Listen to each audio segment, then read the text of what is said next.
الله وبركاته.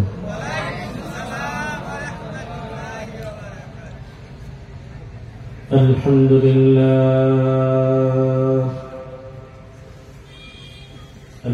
لله وكفى وسلام على عباده الذين اصطفى.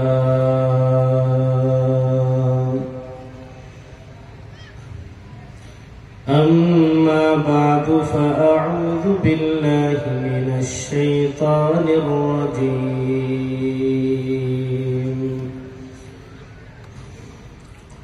بسم الله الرحمن الرحيم.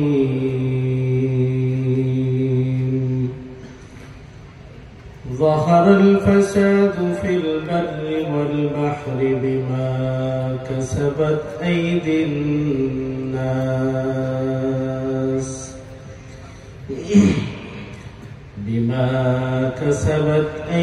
الناس ليذيقهم بعض الذي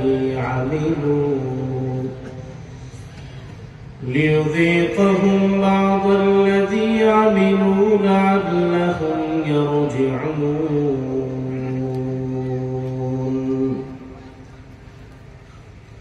وقال رسول الله صلى الله تعالى عليه وسلم: إذا تاب العبد أنسى الله الحفظة ذنوبا، وأنسى ذلك جوارحه ومعالمه من الأرض حتى يلقى الله وليس عليه شاهد من الله بذنب، أو كما قال عليه الصلاة والسلام.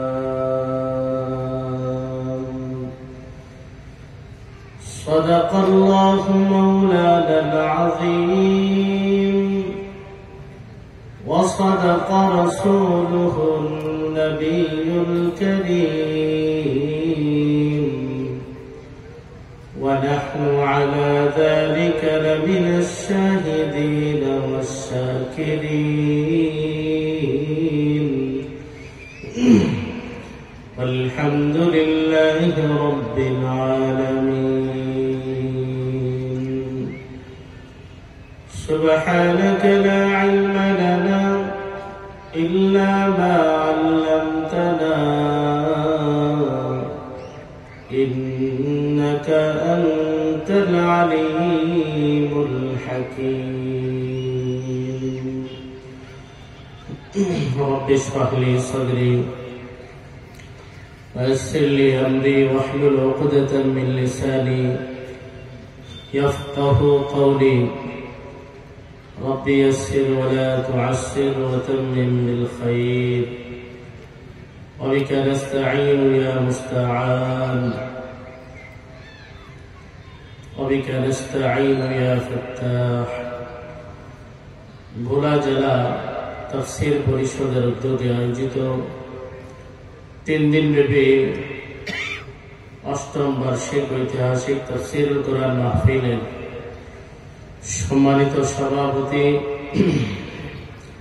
জনাব হযরত মাওলানা আতাউর রহমান মুমতাজি হাফিজাহুল্লাহ, সভাপতি ভোলা জেলা তাফসীর পরিষদ ভোলা।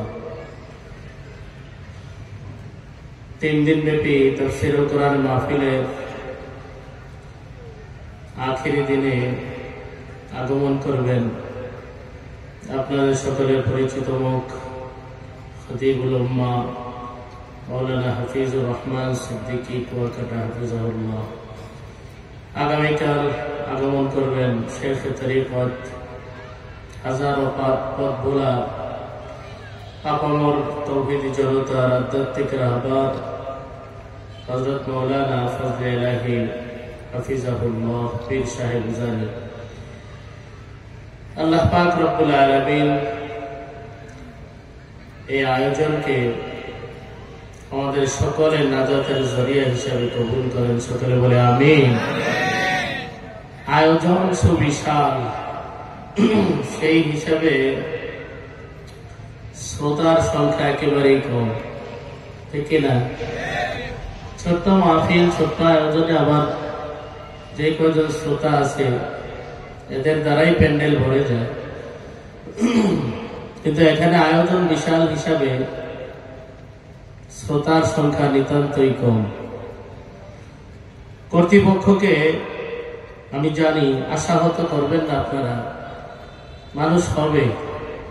সিদ্দিকী সাহেব আসলে অবশ্যই মানুষ হবে, হবে না যে তা না।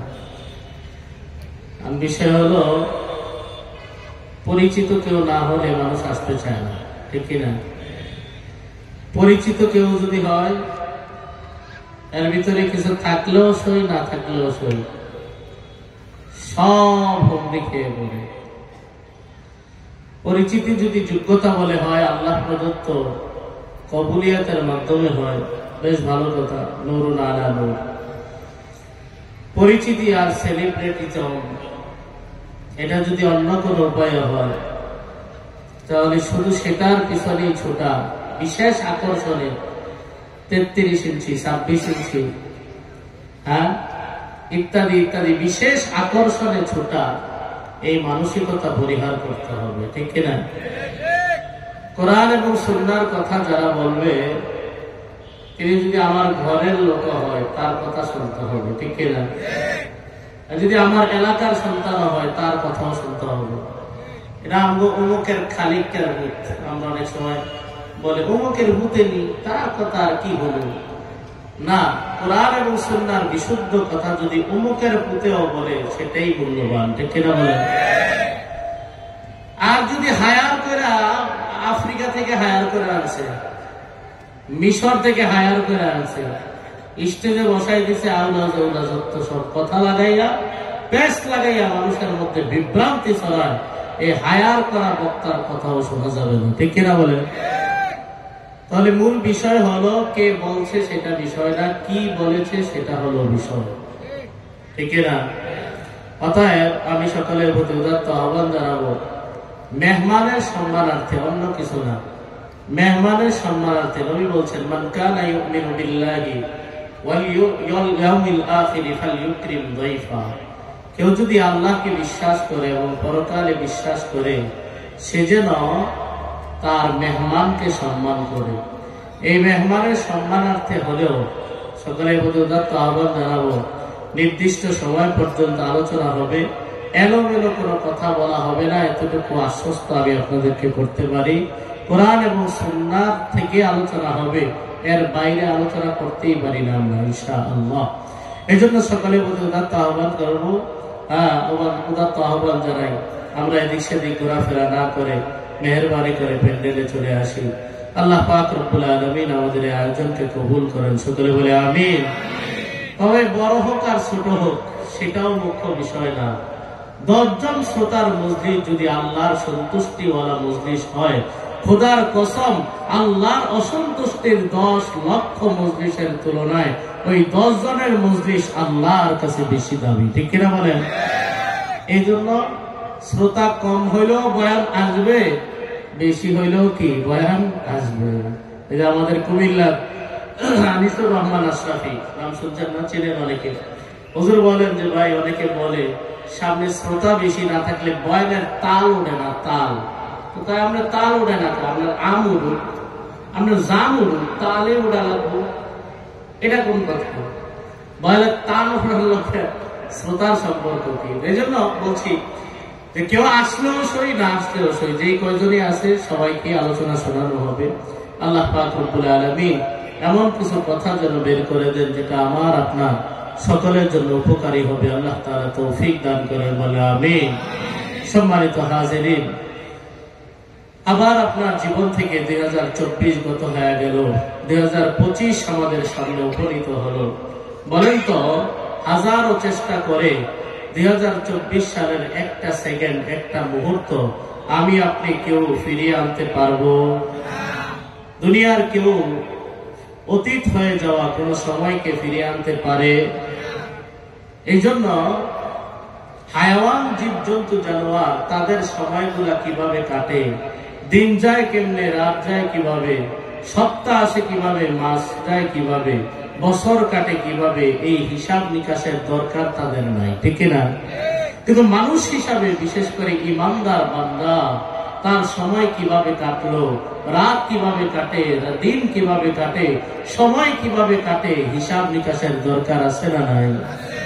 ইমানদার বান্দা বা মানুষ, সে যদি তার সময়কে মূল্যায়ন না করে, এই সময়কে অবমূল্যায়নের আক্ষেপ আফসোস দুনিয়ার মধ্যেও থাকবে, আখিরাতেও থাকবে, নবীর ভাষায় জান্নাতে যাওয়ার পরেও থাকবে, ঠিক কিনা বলে? এটা কেমন কথা? আমরা তো জানি জান্নাত হলো এমন জায়গা যেখানে কোনো আক্ষেপ নাই, আফসোস নাই, নো টেনশন, ডো ফুর্তির কোন জায়গা যদি থাকে, এটা হলো জান্নাত। এটা কি? কিন্তু নবীজি সাল্লাল্লাহু আলাইহি ওয়াসাল্লাম ইরশাদ করেন, লাইসা ইয়াতাহাসসারু আহলুল জান্নাহ ইল্লা আলা সাআতিন মাররাত বিহিম বিগাইরি যিকরিল্লাহ। আল্লাহর নবী বলেন, জান্নাতীরা জান্নাতে যাওয়ার পর কোন বিষয়ে আক্ষেপ করবে না, কোন বিষয়ে অনুতাপ করবে না, একমাত্র সেই সময়, যেই সময়টা আল্লাহর স্মরণ থেকে গাফেল অবস্থায় কেটেছে, এই সময়ের ব্যাপারে স্বয়ং জান্নাতীরাও আক্ষেপ করবে। সুবহানাল্লাহ। এই জন্য সময়ের দাম আছে না নাই? সময়টাই জীবন। সালাফ বলেছেন, আল ওয়াক্তু হিয়াল হায়া, সময়টাই জীবন। এই সময় যে কাজে লাগাইবে তার জীবন দামি হবে, সময়কে যে অবমূল্যায়ন করবে সেই ইতিহাসে রাস্তা করে নিক্ষিপ্ত হবে, ঠিক কিনা বলেন? এই জন্য মুসলমান, আমার আপনার সময় কিভাবে অতিবাহিত হয়, কিভাবে কাটে, হিসাব নিকাশ রাখার দরকার আছে না নাই? আমার আপনার সময়টা কিভাবে কাটলো, সময়টা ভালো কাজে কাটলে তো আলহামদুলিল্লাহ, মন্দ কাজে কাটলে সেটাকে শুধরানোর দরকার আছে না নাই? দুনিয়ার মধ্যে যত বিপদ আপদ হয়, যত ধরনের বালা মুসিবত হয়, এক একজন এক এক গবেষণায় লিপ্ত হয়, যে এটা কি কারণে হলো, সেটা কি কারণে হলো, বিভিন্ন গবেষণায় লিপ্ত হয়। ইমানদার হিসাবে আমার আপনার গবেষণা একটু আত্মসমালোচনা কেন্দ্রিক হওয়া দরকার, ঠিক কিনা বলেন? এই যে বিপদ আপদ, বিভিন্ন ধরনের বিপদ সংকুল পরিস্থিতি তৈরি হয়, আমার আপনার এখানে কোনো দায়বদ্ধতা আছে কিনা, আমার আপনার কৃতকর্ম কোনো দায় সেখানে স্বীকার করে কিনা, এই ব্যাপারে আমাদেরকে ফিকির রাখতে হবে, ঠিক কিনা বলেন? দুনিয়ার গবেষক যারা আছে বিভিন্ন গবেষণা পেশ করবে, এই কারণে এটা হয়েছে, সেই কারণে সেটা হয়েছে। ইমানদার ভিন্ন দৃষ্টিকোণ থেকে সে ফিকির করবে, ঠিক কিনা? ইমানদার চিন্তা করবে যে এই বিপদ আসার পিছনে হয়তো আমার কোন অপরাধ ভূমিকা পালন করেছে। আল্লাহ পাক রব্বুল আলামিন সূরা রুমের 41 নম্বর আয়াতে ঘোষণা করেন, যাহারাল ফাসাদু ফিল বাররি ওয়াল বাহরি বিমা কাসাবাত আইদিন নাস। আল্লাহ বলেন, জলে স্থলে যত বিপদ আপদ দেখা দেয়, সব বিপদ হয় মানুষের কৃতকর্মের কারণে, ঠিক কিনা বলেন? সূরা শুরা আয়াত নম্বর 30 আল্লাহ পাক রব্বুল আলামিন বলেন, ওমা আসাবাকুম মিন মুসিবা ফাবিমা কাসাবাত আইদিকুম। আল্লাহ বলেন, তোমাদের উপরে যত বিপদ আপদ আসে, এই সব বিপদ আসে তোমাদের কৃতকর্মের কারণে। তাহলে এই দুই আয়াত দ্বারা বোঝা গেল, দুনিয়ার মধ্যে যত বিপদ আপদ হয়, আমার আপনার অপরাধ দায়বদ্ধ কি দায়বদ্ধ না? অবশ্যই দায়বদ্ধ, ঠিক কিনা বলেন? তবে মনে রাখতে হবে, আল্লাহ পাক রব্বুল আলামিন সব অপরাধের কারণে কিন্তু পাকড়াও করেন না। সব অপরাধের কারণে যদি পাকড়াও করতেন, তাহলে এক লোকমা খাবার গ্রহণের যোগ্যতা আমার আপনার ছিল না, ঠিক কিনা বলেন? এক ডুব পানি খাওয়ার যোগ্যতা ছিল না, এক সেকেন্ডের অক্সিজেন গ্রহণ করার যোগ্যতা আমার আপনার ছিল না। আল্লাহ পাক রব্বুল আলামিন বলেন, ওয়ায়াফু আন কাসীর। বান্দা, তোমাদের সব অপকর্মের কারণে আমি আল্লাহ বিপদ দেই না, বহু অপরাধ আমি আল্লাহ পাশ কেটে যাই, মাফ করে দে। সুবহানাল্লাহ। তাহলে বোঝা গেল, আল্লাহ তাআলা আমাদের কিছু কিছু অপরাধের কারণে পাকড়াও করেন। তবে আহকামুল হাকিমিন, প্রজ্ঞাময় সত্তা, তার কাজ হিকমত থেকে খালি হবে না, ঠিক না? আল্লাহ তাআলা যা করেন ফিআলুল হাকিম লা ইয়াখলু আনিল হিকমা, প্রজ্ঞাময় সত্তা যা করেন তার কোনো কাজ হিকমতের বাইরে না। আমাকে আপনাকে আল্লাহ তাআলা সাময়িক যে বিপদ আপদ দেন, এই বিপদ আপদের পিছনেও হিকমত আছে না নাই? কি হিকমত? সূরা রূমের 41 নম্বর আয়াতের শেষ ভাগে আল্লাহ বলেন লিউযীকাহুম বা'দাল্লাযী আমিলু লাআল্লাহুম ইয়ারজিউন। আল্লাহ বলেন আমি বান্দাকে সাময়িকভাবে তার কিছু অপরাধের কারণে শাস্তি দেই। আমি আল্লাহ কিছু শাস্তি দেই, এমন ভাবে শাস্তি দেই যেন বান্দা আমি আল্লাহর রহমত থেকে দূরে চলে যায়। দূরে চলে যাওয়ার কারণে বান্দা যেমন অসহায় হয়ে পড়লো, আমি আল্লাহ তাকে বিপদ আপদ দেই যেন এই বান্দা বিপদ আপদের সম্মুখীন হয়ে আমি আল্লাহর কাছে আবারও ফিরে আসে। সুবহানাল্লাহ। আদর্শ পিতা সন্তানকে শাসন করে কি করে না? একটা থাপ্পড় লাগায় সন্তান কাঁদতে কাঁদতে বাড়ি থেকে বের হয়ে যায়। বাবার আগের বশবর্তী হয়ে বিকাল পর্যন্ত খবর রাখে না। সন্ধ্যা হইলে সন্তান যখন ঘরে আর না ফিরে, এই বান্দা মাইকিং করতে রাস্তায় বের হয়ে যায়, ঠিক কিনা বলেন? এই সন্তানকে এই থাপ্পড় দেওয়ার উদ্দেশ্য আদৌ কিন্তু তাকে দূরে ঠেলা নয়, বরং তারে আরো কাছে টাইনা আনে, ঠিক না? ঠিক তেমনি ভাবে আল্লাহ পাক রব্বুল আলামিন বান্দাকে কিছুটা শাস্তি দিয়া, কিছুটা বিপদ আপদ দিয়া, এই থাপ্পড় কেমন যেন লাগাইয়া ওই পলায়নকৃত বান্দাকে আবারও নিজের রহমতের কোলে ফিরে আনেন। সুবহানাল্লাহ। তাহলে আমার আপনার জীবনে এই যে একটা বছর অতিবাহিত হয়ে গেল, বলেন তো সেদিকে ভ্রুক্ষেপ করলে আমার আপনার অপরাধ, আমার আপনার দ্বারা কিছু অসঙ্গতি, এলোমেলো কিছু কাজ ঘটতে পারে কি পারে না? আমি আপনি এখন পিছনের দিকে তাকাইতে হবে। আমার আপনার একটা স্বীকৃতি আছে যে আমরা মানুষ। আমরা কি? আমরা কিন্তু ফেরেশতা না। আমরা ফেরেশতা এনে কেউ ফেরেশতা আছেন? বলেন কেউ ফেরেশতা আছেন? থাকলে হাত উঠান যে আমি হুজুর আমি ফেরেশতা। 2024 সালে আমার দ্বারা কোনো ভুল হয় না। কোন কোন নেতা এমন আছে স্টেজে আইসা মাইকের সামনে আইসা বলে যে হুজুর আপনারা যে আমিন আমিন করে দোয়া করেন, আমি কিন্তু দোয়া করি না। কেন? কারণ আমার জীবনে কোনো ভুল নাই। সুবহানাল্লাহ। মানে কেমন যেন জান্নাত থেকে ছুটি নিয়ে এই মাত্র একজন ফেরেশতা দুনিয়াতে আসলো। এমন তিনি একদম নিষ্পাপ, বেগুনাহ, মাসুম, তার কোনো ভুল নাই। এই শোনেন না, এটা দেখেন না এই ভিডিও? এক নেতা বলছে আমার কোনো কি নাই, ভুল নাই। অথচ এই ব্যক্তি বিগত কয়েক বছর পূর্বে ইসলামের বড় বড় বিধানকে কটাক্ষ করে পুরা দেশে ধিক্কৃত হয়েছে, নিন্দিত হয়েছে, ঠিক কিনা বলেন? আমার কোনো ভুল নাই এ কথা হলো শয়তানের, আমার ভুল আছে এ কথা আদমের, ঠিক কিনা বলেন? আমরা সবাই আদম সন্তান, শয়তানের চেলা না, ঠিক কিনা? আমরা আদমের দলেই থাকতে চাই, শয়তানের দলে যেতে চাই না। তাহলে বলছি যে আমার আপনার কৃতকর্ম অপরাধ এটা হইতে পারে, অসম্ভব কিছু না। 2024 যে অতিবাহিত হলো, আমার আপনার এই সময়টার মধ্যে এলোমেলো কিছু হইতে পারে, এটা খুব বেশি অস্বাভাবিক কিছু না। কেন? কারণ হলো আল্লাহ পাক রব্বুল আলামিন দুনিয়া নামক এই দারুল ইমতিহানে আমাদেরকে যে পাঠিয়েছেন, ভালো কাজ করারও যোগ্যতা দিয়েছেন, মন্দ কাজ করারও যোগ্যতা দিয়েছেন, কি দেন নাই? সূরা শামসের 7 এবং 8 নম্বর আয়াতে আল্লাহ বলেন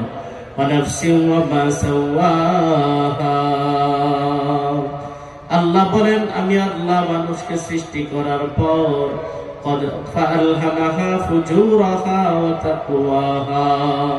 এই মানুষকে ভালো রাস্তা দেখিয়েছি, আবার মন্দ রাস্তা দেখিয়েছি। তাহলে মানুষের মধ্যে ভালো কাজ করারও যোগ্যতা আছে, মন্দ কাজ করারও যোগ্যতা আছে না নাই? এরপরে আল্লাহ পাক রব্বুল আলামিন বলেন ক্বাদ আফলাহা মান যাক্কাহা, যে মানুষ তার ভালো কাজটাকে, ভালো যোগ্যতাটাকে কাজে লাগাইয়া অন্তরটাকে পরিশুদ্ধ করে নিবে, নিজের আকলে সালিম অনুযায়ী জীবনটাকে কাটায়, আল্লাহ পাক রব্বুল আলামিন বলেন ক্বাদ আফলাহা, আমি আল্লাহ ঘোষণা দিলাম এই বান্দা চির সফল, চির কামিয়াব, চির কপালওয়ালা বান্দা হয়ে যাবে। সুবহানাল্লাহ। ওয়াকাদ খাবা মান দাসাহা, আর যেই বান্দা তার মন্দ যোগ্যতাটাকে কাজে লাগায়, অন্তরটাকে পরিশুদ্ধ করতে ব্যর্থ হয়ে যায়, অন্তরটাকে কলুষিত করে নেয় যে বান্দা, আল্লাহ পাক রব্বুল আলামিন বলেন ওয়াকাদ খাবা, এই বান্দা চির হতভাগা, চির দুর্ভাগা, চির কপাল পোড়া বান্দা হয়ে যাবে। নাউযুবিল্লাহ। তাহলে এই আয়াত দ্বারা বোঝা গেল মানুষের মধ্যে ভালো কাজ করারও যোগ্যতা আছে, আবার মন্দ কাজ করারও কি আছে? যোগ্যতা আছে। মুসলিম শরীফের এক হাদিসের বর্ণনা 2749 নম্বর হাদিস। নবীজি সাল্লাল্লাহু আলাইহি ওয়াসাল্লাম সাহাবায়ে কেরামের সামনে একটা শপথ করে কথা বললেন। আমাদের নবী যা বলে এই কথার মধ্যে কোনো সন্দেহ আছে? মানে নবী যা বলে এটা সত্য হওয়ার ব্যাপারে কোনো সন্দেহ আছে? সেই নবী যদি কোনো কথা কসম করে বলেন, বোঝা যাবে এই কথাটা আরো মহা সত্য, ঠিক কিনা?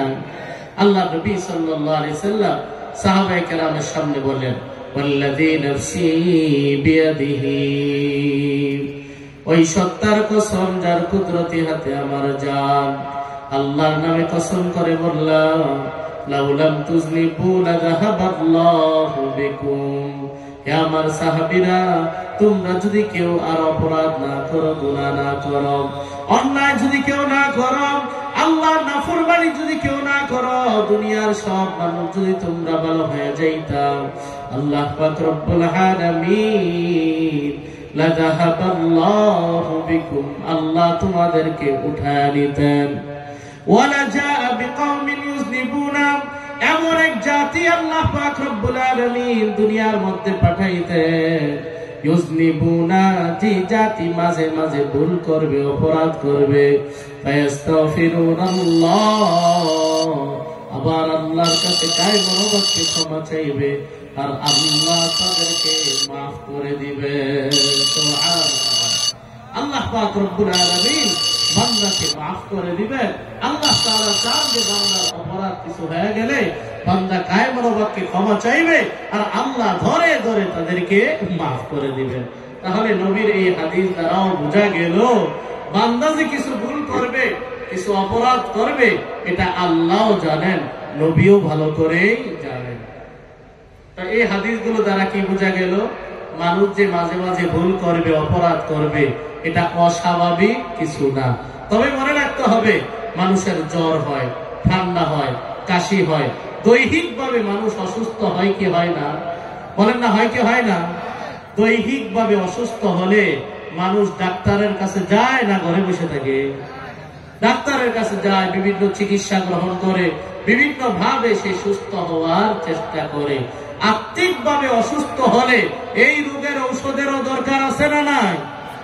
দৈহিক ভাবে অসুস্থ হলে যেমন ঔষধের দরকার আছে, আত্মিক ভাবে অসুস্থ হলে, রূহানি ভাবে অসুস্থ হলে ঔষধের দরকার আছে না নাই?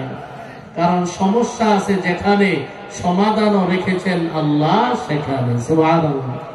পাকিস্তানের বিখ্যাত আলেম আল্লামা তকি উসমানী দামাত বারাকাতুহুল আলিয়া, তিনি তার এক সফরনামায় লিখেছেন যে তিনি একবার সফরনামায় সফর করা অবস্থায় যাত্রা বিরতি দিলেন, নামাজ পড়তে যাবেন সাউথ আফ্রিকায় সম্ভবত। মসজিদে যাওয়ার পথে দেখলেন পাতাবাহার ফুল গাছ একটা খুব সুন্দর, তিনি একটি স্পর্শ কইরা সেটা ছুঁয়া দেখতে চাইলেন। সাথে থাকা সফর সঙ্গী সাথে সাথে বারণ করলেন, হযরত সাবধান, হাত দিবেন না। কেন? হাত দিলে কি সমস্যা?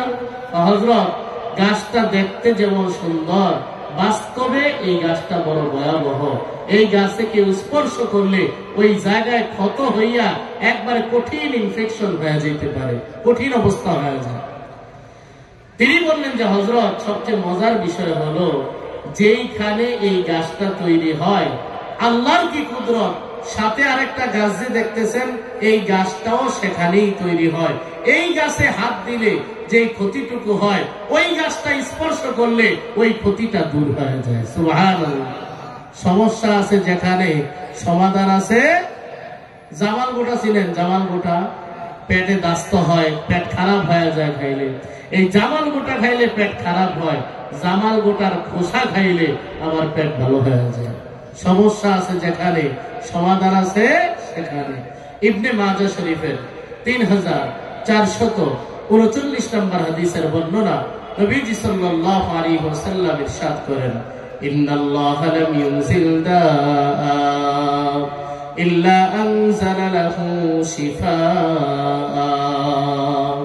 আল্লাহ নবী সাল্লাল্লাহু আলাইহি ওয়াসাল্লাম বলেন, আল্লাহ পাক রব্বুল আলামিন দুনিয়ার মধ্যে যত রোগ বালাই দিয়েছেন সব রোগের ঔষধ তিনি দিয়ে দিয়েছেন। সুবহানাল্লাহ।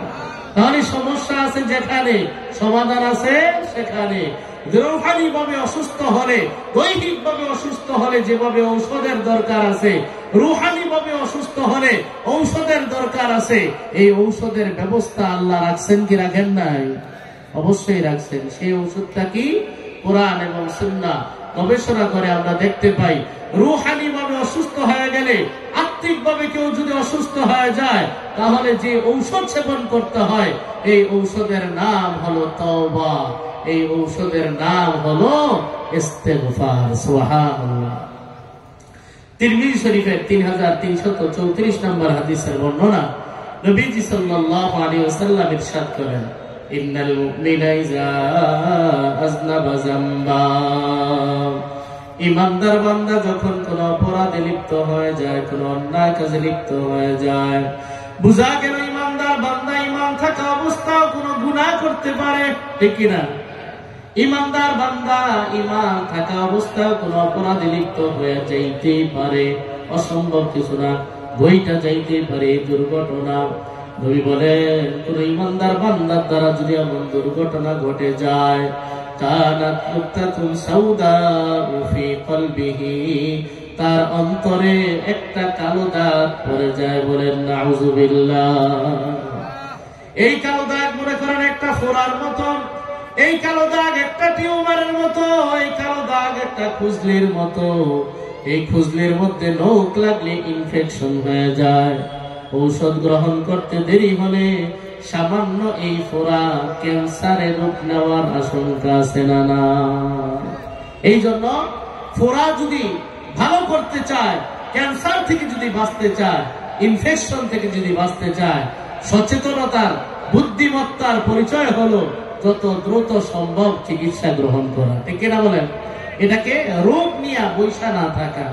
নবীজি সাল্লাল্লাহু আলাইহি ওয়াসাল্লাম বলেন, ঈমানদার উম্মত, তোমার যখন কোন অপরাধ হয়ে যাবে, অন্যায় হয়ে যাবে, অন্তরে একটা কালো দাগ পড়ে যায়, এই কালো দাগ আর বাড়তে দিও না। ওই অবস্থায় থাকতেই সেটাকে ধুয়া মোছা সাফ করার ফিকির করো। সুবহানাল্লাহ। সাফ করবা কেমনে? নবীজি সাল্লাল্লাহু আলাইহি ওয়াসাল্লাম ইরশাদ করেন, ফাইন তাবা, বান্দা যদি অনুতপ্ত হয়ে তওবা করে নেয়, ওয়া নাযা, গুনাহ ছেড়ে দেয়, গুনাহ তাৎক্ষণিকভাবে যদি বান্দা ছেড়ে দেয়, তাৎক্ষণিকভাবে মানে কি? আগামীকাল ফজরের পর না, আগামী শনিবার না, আগামী সোমবার, আগামী বছর, আগামী মাস থেকে ভালো হয়ে যাব না, এমন আগামী বলতে কিছু নাই। এই মুহূর্তে যদি গুনাহ ছেড়ে দেয়। 3 নাম্বার, ওয়াস্তাগফার, আল্লাহর সঙ্গে ওয়াদাবদ্ধ হয়, আল্লাহ আর গুনাহ করব না, অপরাধ করব না। 3টা মেডিসিন, 3টা উপাদান। 1 নাম্বার লজ্জিত হওয়া, 2 নাম্বার রানিং গুনাহ এই মুহূর্তে ছেড়ে দেওয়া, 3 নাম্বার গুনাহ করব না মর্মে আল্লাহর সঙ্গে ওয়াদাবদ্ধ হওয়া। নবীজি সাল্লাল্লাহু আলাইহি ওয়াসাল্লাম বলেন, এই 3 উপাদানের সমন্বয়ে কোন বান্দা যদি মেডিসিন সেবন করে, সুকিলা মিনহা, তার অন্তরে যে কালো দাগ পড়েছিল, এই কালো দাগ ধুয়ে মুছে সাফ হয়ে যায়। সুবহানাল্লাহ।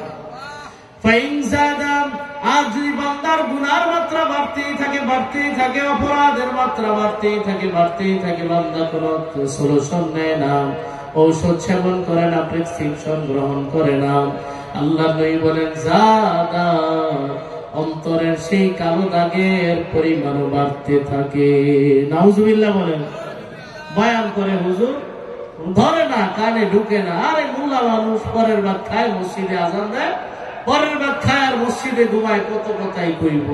এমন ঘাটতারা মার্কা মানসিকতাওয়ালা মানুষ সমাজে আছে না নাই?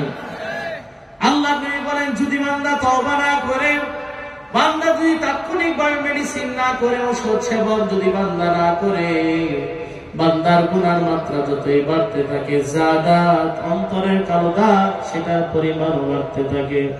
বাড়তে বাড়তে এমন নিকশ কালো হয়ে যায়, এমন ভারী আবরণ পড়ে যায়, হাত্তা ইউগাল্লাফা বিহা কলবুহু, ওই কালো দাগ দ্বারা তার অন্তরটা ঢাকা পড়ে যায়। বলেন নাউজুবিল্লাহ। এই অন্তরে আর বয়ান ঢুকে না, এই অন্তরে আর তাওবার কথা ঢুকে না, এই অন্তরে আর হেদায়েতের কথা ঢুকে না।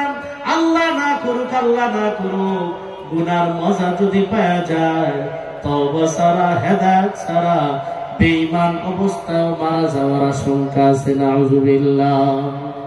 এই জন্য মুসলমান গুনাহ হয়ে গেলে করতে হবে কি, ভবিষ্যতের আশায় রেখে না দিয়ে তাৎক্ষণিকভাবে মেডিসিন আর ঔষধ তওবা গ্রহণ করার মাধ্যমে, তওবার ছায়াতলে আশ্রয় নেওয়ার মাধ্যমে সেটা ট্রিটমেন্ট নেওয়ার ফিকির করতে হবে। ঠিক কিনা বলেন?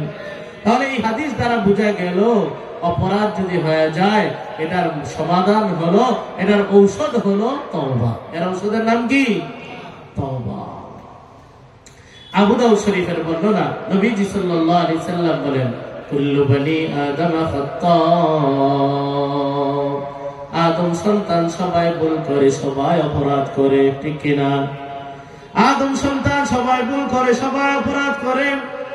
আমরাও কথায় কথায় বলি মানুষ মাত্রই ভুল করে, বলি কি বলি না? তবে এখানে একটা কথা বলতে হবে যে নবীদেরকে ছাড়া মানুষ মাত্রই ভুল করে, নবীদেরকে ছাড়া। আহলে সুন্নাত ওয়াল জামাতের আকীদা হলো যে নবীরা নিষ্পাপ, মাসুম, তাদের কোনো কি নেই, গুনাহ নাই। নবী বলেন, কুল্লু বনি আদম খাত্তা, আদম সন্তান সবাই ভুল করে, সবাই অপরাধ করে।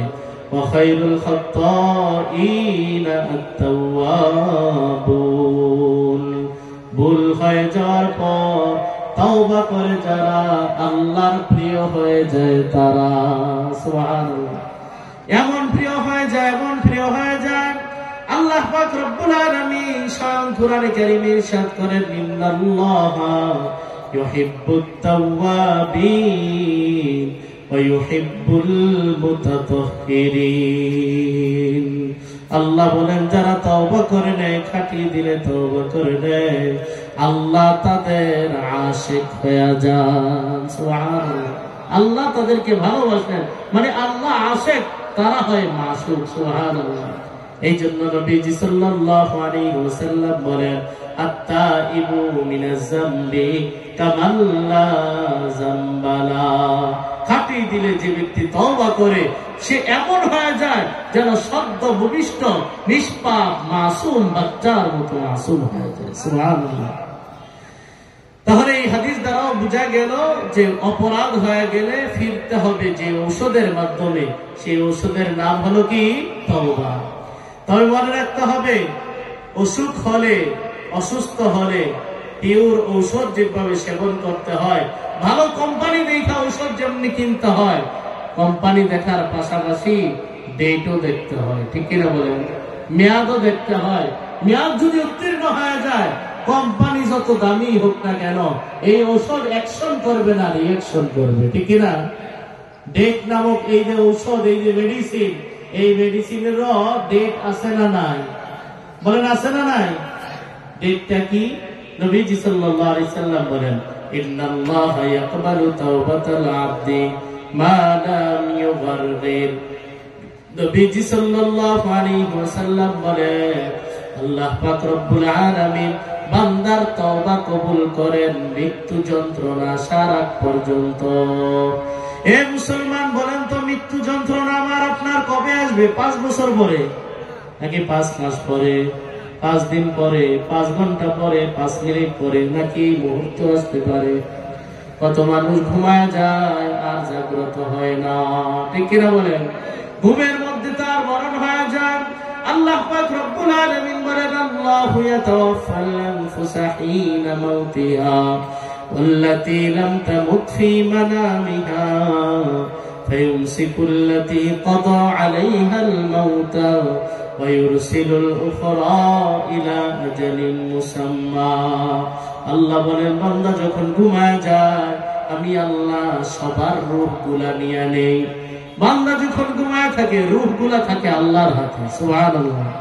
আল্লাহ বলে যার মরণের সময় এসে যায় এই রূহটাকে আর ফেরত পাঠাই না। ফায়ুমসিকুল্লাতি ক্বাদা আলাইহাল মাউতা, যার মরণের ফয়সালা হয়ে যায় আল্লাহ তার রূহটাকে আর ফিরিয়ে দেন না, আটকায় রাখেন।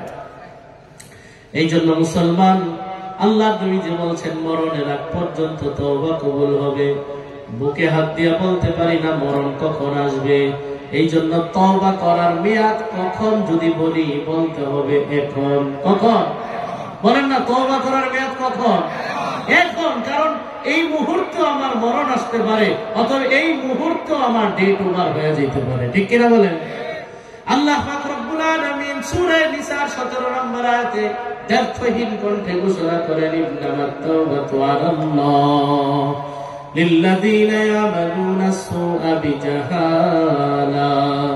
আল্লাহ বলে যে বান্দারা অজ্ঞতাবশত গুনাহ করে ফেলে, অন্যায় করে ফেলে, নফসের ধোঁকায় পড়ে, শয়তানের ধোঁকায় পড়ে, বন্ধু বান্ধবের পাল্লায় পড়ে, সমাজের পাল্লায় পড়ে অপরাধ করে ফেলে, গুনাহ করে ফেলে, এরপরে যখন বয়ান শুনে আল্লাহর কথা মনে পড়ে সুম্মা ইয়াতুবুনা মিন করিব, কাল বিলম্ব না করে তওবা করে নেয়, কোনো বাহানা খুঁজে না, কোনো বাহানা তালাশ করে না, এই সমস্যা সেই সমস্যা।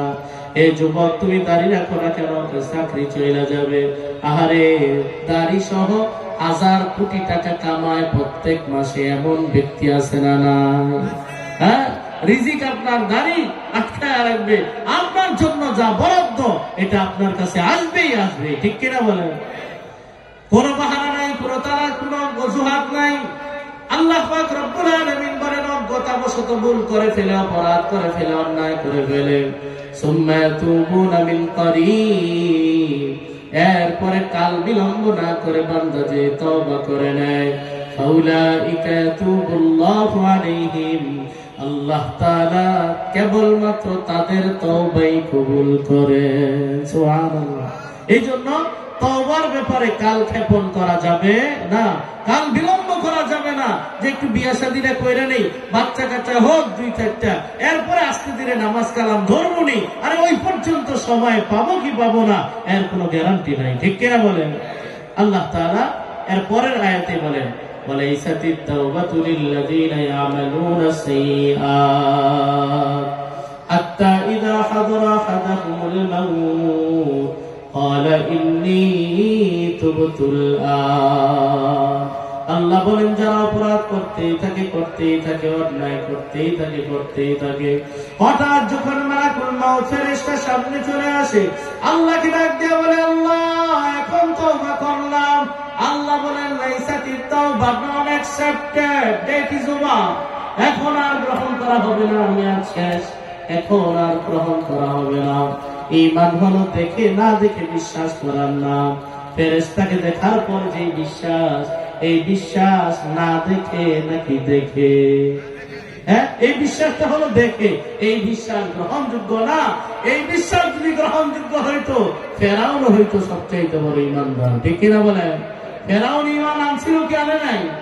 ঈমান তো আনছিল, কিন্তু মেয়াদ উত্তীর্ণ হয়ে যাওয়ার পর ঈমান আনছিল, এই জন্য তার তওবা কবুল হয় নাই, তাকে ঈমানদার বলে গণ্য করা হয় নাই, তাকে ধ্বংস করে দেওয়া হয়েছে। এই জন্য তওবার ব্যাপারে কোনো বাহানা চলবে না, কাল বিলম্ব না করেই তওবা করতে হবে। সূরা আলে ইমরান 135 নম্বর আয়াতে আল্লাহ পাক রব্বুল আলামিন বলেন ওয়াল্লাযীনা ইযা ফাআলু ফাহিশাতান আও যালামু আনফুসাহুম যাকারুল্লাহ। আল্লাহ বলেন আমার যে সকল বান্দারা অপরাধ করে, অন্যায় কাজে লিপ্ত হয়ে যায়, নিজেদের উপরে সীমাহীন জুলুম করেন, যাকারুল্লাহ, এরপরে তার আল্লাহর কথা মনে পড়ে যায়। যুবক দেখবেন যতই নাফরমানি করুক না কেন, আল্লাহর দোহাই দিয়ে কথা বললে ঈমানের বদৌলতে তার অন্তরটা কেঁপে ওঠে। ঠিক কিনা বলেন?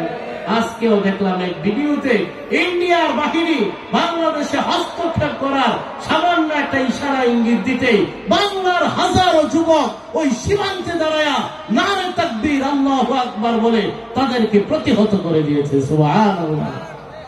এই জন্য আল্লাহ বলেন, আমার যে সকল বান্দারা অপরাধ করেন, অন্যায় হয়ে যাওয়ার পর দেখাল্লাহ, আমি আল্লাহর কথা স্মরণ করে অনুতপ্ত হয়ে যায়, আস্তাগফিরুনি যুনুবিহি, এরপরে আমি আল্লাহর কাছে গুনাহ মাফ চাই, গুনাহ মাফ চাই। আল্লাহ বলেন, গুনাহ মাফ চাইবে না কেন? ওয়ামাইয়াগফিরু যুনুবা ইল্লাল্লাহ, বান্দা বলো না আল্লাহ ছাড়া তোর গুনাহ ক্ষমা করবে কেডায়? আল্লাহ ছাড়া গুনাহ ক্ষমা করতে কেউ পারে না। দুনিয়ার কোন জিন্দা পীর পারে না, কোন মুর্দা পীর পারে না, কোন মাজার পারে না, কোন খানকা পারে না। গুনাহ ক্ষমা করতে পারেন একজন, চিল্লায় বলেন তিনি কে?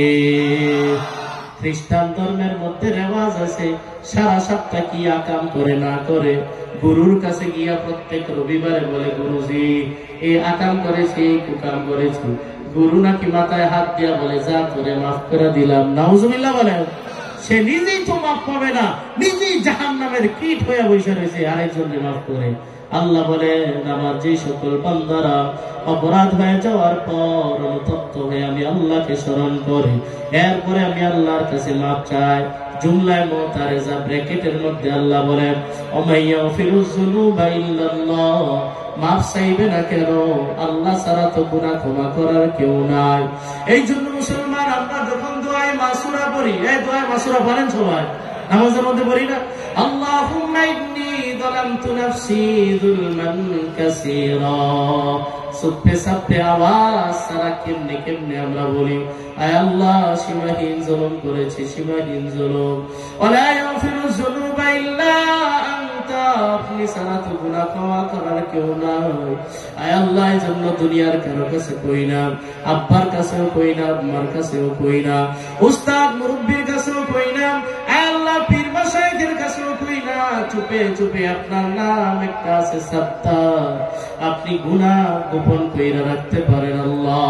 ও আল্লাহ, এই জন্য কারো কাছে না কইয়া আপনার কাছে কই, ফাগফিরলি, মাফ কইরা দেন, মাগফিরাতান মিন ইনদিকা, আপনার অনুগ্রহে আমাকে মাফ করেন, আমার যোগ্যতায় না। আমরা এভাবে বইলেও স্বীকার করি যে আল্লাহ গুনাহ ক্ষমা করতে পারেন একমাত্র আপনি, একমাত্র আপনি, আপনি ছাড়া আর গুনাহ কেউ ক্ষমা করতে পারে না। তা আল্লাহ বলেন, আমার যে সকল বান্দাদের বৈশিষ্ট্য হলো এমন যে অপরাধ হয়ে যাওয়ার পর, অন্যায় হয়ে যাওয়ার পর অনুতপ্ত হয়ে আমি আল্লাহকে স্মরণ করে এরপরে আমি আল্লাহর কাছে গায়ে মনোবাক্যে মাফ চাই। ব্রেকেটে বলেন, মাফ চাইবে না কেন? আমি আল্লাহ ছাড়া তো তার কেউ নাই, তাকে মাফ করতে পারবে না কেউ। এরপরে 3 নাম্বার বৈশিষ্ট্য ওই বান্দার, ওয়ালাম ইউসিররু আলা মা ফাআলু, এই বান্দা তার আকাম কুকামের উপরে যদি অটল না থাকে, অবিচল যদি না থাকে, বোঝা গেল মুসলমান অটল থাকা যাবে না, গুনাহ হয়ে গেলে অবিচল থাকা যাবে না। হুজুর বয়ান করলে কোরআন সুন্নাহ থেকে কথা বললে তার কথাকে আঁকড়ায় ধরতে হবে, ঘাড় তেরামি কইরা অটল থাকা যাবে না। ওলামায়ে কেরাম বারবার বলেন, সাবধান, জুলুম করবা না, সাবধান, জুলুম করবা না, জুলুম করবা না। আজকে দেখা যায় সমাজের মধ্যে এক সময় মাজলুম যারা সামান্য সুযোগ পাইলে তারাই হয়ে যায় আবার জালেম, ঠিক কিনা বলেন? এই জন্য মুসলমান, কাউকে জালেম হওয়ার সুযোগ দেওয়া যাবে না, কাউকে জালেম হওয়ার সুযোগ দেওয়া যাবে না। নবী বলেন, উনসুর আখাকা যালিমান আও মাজলুমা, তুমি তোমার ভাইকে সাহায্য করো, জালেম হইলেও করো, মাজলুম হইলেও করো। সাহাবায়ে কেরাম বলেন, ইয়া রাসূলুল্লাহ, মাজলুম হইলে সাহায্য করতে হয় এটা তো জানলাম, জালেম হইলে আবার সাহায্য করব কেমনে? আল্লাহ নবী বলেন, জালেমকে তার জুলুম থেকে বিরত থাকার ব্যবস্থা নাও, এটাই হবে তাকে সাহায্য করার নামান্তর, ঠিক কিনা বলেন? এই জন্য মুসলমান, আজকে বাংলার ইতিহাসে আমরা দেখেছি বরাবর সব সময় ফেসিবাদ আর স্বৈরাচারীরা শাসন ক্ষমতায় ছিল। যারাই সীমিত সময়ের জন্য স্থিমিত হয়েছিল তারাই সুযোগ পেলে আবারও তারা স্বৈরাচারী হয়ে যায়, আবারও তারা জালেম হয়ে যায়। বাংলার ইতিহাসে আমরা সেটাই দেখিয়েছি। এখান থেকে আজকের এই সময়ে আমাদেরকে সিদ্ধান্ত নিতে হবে, বাংলার ক্ষমতা কোন ফেসিবাদ, কোন স্বৈরাচারী, কোন জালেমের হাতে আর দেওয়া যাবে না, ঠিক কিনা বলেন? হ্যাঁ, ইসলাম এবং ন্যায় ইনসাফের মর্তব্য ঠিক, ইসলাম যারা ধারণ করে, শরীয়ত যারা ধারণ করে, শুধু ইসলাম প্রিয় নয়, শরীয়ত প্রিয় প্রকৃতপক্ষে মুসলমান যারা আমরা ক্ষমতার মস্তদে দেখতে চাই তাদেরকে, ঠিক কিনা বলেন? হ্যাঁ, বলছিলাম 3 নাম্বার বৈশিষ্ট্য, ওয়ালাম ইউসিররু আলা মা ফাআলু, অখবর আকাম কুকামের উপরে যদি অটল অবিচল না থাকে। বয়ান করে গেছে হুজুর কোরআন এবং সুন্নাহ থেকে, বৈশা বৈশা শ্বাস করে টিটকারি মারা, মোল্লা মানুষ কত কথাই বলবে, আরে হুজুর মানুষ কাম নাই কত কথাই বলবে। বলেন হুজুর কি তার বাপ দাদার বাড়ির কথা বলছে না কোরআনের কথা বলছে? এই জন্য ঘাড় কেরামি করা যাবে না। আল্লাহ বলেন এই 3 বৈশিষ্ট্য যারা লালন করবে, 1 নাম্বার গুনাহ হয়ে গেছে, 1 নাম্বার অনুতপ্ত হয়ে আল্লাহকে স্মরণ করা, 2 নাম্বার ভবিষ্যতে গুনাহ করব না মরবে সংকল্পবদ্ধ হওয়া, 3 নাম্বার যেই গুনাহ হয়ে গেছে তার উপরে অটল অবিচল না থাকা। আল্লাহ বলেন এই 3 বৈশিষ্ট্য যদি পাওয়া যায়, উলাইকা লাহুম মাগফিরাতুম মির রাব্বিহিম, আল্লাহ বলেন তাদের জন্য রয়েছে তাদের রবের পক্ষ থেকে ক্ষমার পুরস্কার। সুবহানাল্লাহ। এই জন্য মুসলমান তাওবার ব্যাপারে কাল বিলম্ব করা যাবে না। ফিরে আসার রাস্তা এখনো খোলা আছে। ফিরে আসার রাস্তা যখন বন্ধ হয়ে যাবে, হাজারো চেষ্টা করলেও আর এই রাস্তা খোলা যাবে না। মৃত্যুর সময় যখন চলে আসবে, তাওবার মেয়াদ শেষ হয়ে যাবে। আল্লাহ পাক রব্বুল আলামিন সূরা মুনাফিকুনের শেষ দিকে বলেন, ওয়ানফিকু মিম্মা রাযাকনাকুম মিন ক্বাবলি আইয়াতিয়া আহাদাকুমুল মাউত। হে আমার বান্দারা, আমার দেওয়া সম্পদ থেকে তোমরা ব্যয় করো মরণ আসার আগে। মরণ যখন চলে আসবে, আক্ষেপ করে বলবেন, লাউলা আখখারতানি ইলা আজালিন করিব, আয় আল্লাহ অল্প কিছু সময় যদি আমাকে দিতে, 1 ঘন্টা সময় যদি আমি পাইতাম, দান সদকা কইরা ইবাদত বন্দেগী কইরা নেককার হয়ে যাইতাম, তওবা কইরা ভালো হয়ে যাইতাম। আল্লাহ বলেন ডেট ওভার হয়ে গেছে, মেয়াদ উত্তীর্ণ হয়ে গেছে। ওয়ালা ইউআখিরুল্লাহু নাফসান ইযা জাআ আজালুহা। আল্লাহ বলেন বান্দা, কারো সময় যখন চলে আসবে, মৃত্যুর সময় যখন চলে আসবে, 1 সেকেন্ডের সুযোগ দেওয়া হবে না। এই জন্য মনে রাখতে হবে, ঔষধ তো গ্রহণ করব, তওবা নামক পিওর ঔষধ, খেয়াল রাখতে হবে ডেট যেন ওভার না হয়ে যায়। আল্লাহ আমাদেরকে তৌফিক দান করেন, বলেন আমিন। সম্মানিত হাজিরিন, আল্লাহ পাক রব্বুল আলামিন আমাদেরকে ক্ষমা করার জন্য এত ভাবে যে আহ্বান করেছেন। আল্লাহ নিজের ভাষায় আহ্বান করেছেন, নবীর ভাষায় আহ্বান করেছেন, নবীর দিয়ে আহ্বান করাইছেন। কত ভাবে যে আল্লাহ বান্দাকে ডাকতে থাকেন, বান্দা আয় ফিরে আয়, কথা দিলাম আমি আল্লাহ তোকে মাফ করে দিব। সুবহানাল্লাহ। সূরা তাহরিমের 7 নম্বর 8 নম্বর আয়াতে আল্লাহ বলেন, ইয়া আইয়ুহাল্লাযীনা আমানু, হে ঈমানদারের দল। বলেন তো ঈমানদার কারা? বলেন আমরা। ঈমানদার কারা? ঈমানদার আমরা। আমরা আল্লাহ এই কথা বলছেন আমাকে, আমার পাশের জনকে না। বয়ানের সময় হুজুর যখন বয়ান করে দেখবেন একজন আরেকজনের দিকে তাকায়, এই বয়ানটা আপনার লিগে খুব দরকার, আমার লিগে দরকার না। আল্লাহ বলেন, ইয়া আইয়ুহাল্লাযীনা আমানু, এই ঈমানদারের দল, নারী পুরুষ আবাল বৃদ্ধা বনিতা সবাইকে বলছি, ঈমানদারের দল, তুবু ইলাল্লাহ, আল্লাহর কাছে তওবা করো। তওবা কেমন তওবা করবা? মুরগির তওবা, নাপাক খাইয়া ঠোঁটটাকে এদিক সেদিক নিয়ে তওবা করে আর খাবে না, সামনে গিয়া যখন আবার নাপাক দেখে আবার মুখ দেয়, এমন তওবা করলে কাজ হবে না। আল্লাহ বলেন, তুবু ইলাল্লাহ, তওবা করো আল্লাহর কাছে, তাওবাতান নাসুহা, খাঁটি দিলে তওবা করো। 3 শর্ত মাইনা, অনুতপ্ত হওয়া, লজ্জিত হওয়া, ভবিষ্যতে গুনাহ করব না মরণে সংকল্পবদ্ধ হওয়া, রানিং গুনাহ ছেড়ে দেওয়া। এই 3 শর্তের সমন্বয়ে খাঁটি দিলে তোমরা তওবা করো। আল্লাহ বলেন, যদি খাঁটি ভাবে তওবা করতে পারো, পুরস্কার কি হবে? আসা রাব্বুকুম আইয়ুকাফিরা আনকুম সাইয়্যাতিকুম।